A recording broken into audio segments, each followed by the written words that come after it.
Bonjour, je m'attacherai aujourd'hui à une bonne nouvelle intemporelle qui fait appel à l'Évangile. Nous connaissons la façon dont Jésus, à partir d'une allégorie du jugement dernier, dresse la liste de ce que l'Église appelle les œuvres de miséricorde corporelle. Le roi récompense ceux qui l'ont, dit-il, accueilli, vêtu, nourri, abreuvé, visité ou soigné.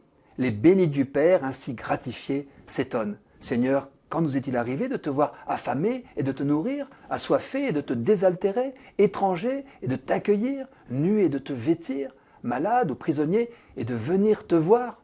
Vous connaissez la réponse. Dans la mesure où vous l'avez fait à l'un de ces plus petits de mes frères, c'est à moi que vous l'avez fait. 3 siècles plus tard, un légionnaire romain nommé Martin va faire l'expérience de cette parenté du Seigneur avec les pauvres. Nous sommes pendant le rude hiver de l'an 334, près d'Amiens.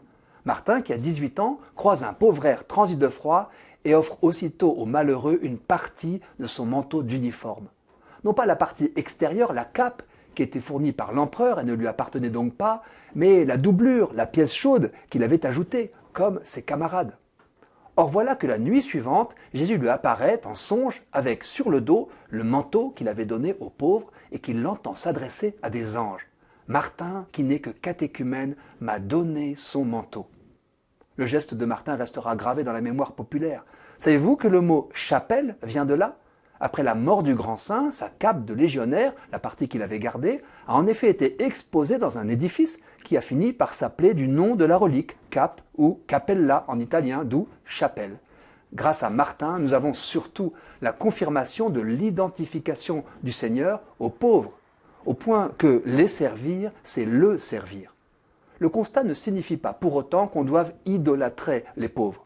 Il ne faut pas non plus les essentialiser en ne voyant en leur présence que l'opportunité de servir le Christ. Car il est juste et bienfaisant de les aimer et de les secourir pour ce qu'ils sont, parce qu'ils en ont besoin, parce que chacun est un être unique, précieux, qui mérite d'être soutenu et aidé. Au début de l'association à bras ouverts, le chapitre 25 de saint Matthieu provoquait des débats. Avions-nous l'impression de tenir le Seigneur dans nos bras quand nous prenions soin d'un enfant porteur de polyhandicap? N'y avait-il pas là le risque de nier son identité, sa valeur intrinsèque? Réaliser que nous partagions avec lui une joie authentique et même intense, que passer du temps avec nos jeunes amis nous rendait heureux, nous a rassurés. Quelle joie avec les pauvres! Après l'onction de Béthanie, vous savez, quand une femme casse un vase de parfum pour le répandre sur Jésus, certains se montrent choqués par ce gaspillage d'argent qu'on aurait pu donner aux pauvres. Jésus valide le geste, puis ajoute « Des pauvres, vous en aurez toujours ». J'y vois une promesse de joie ici-bas.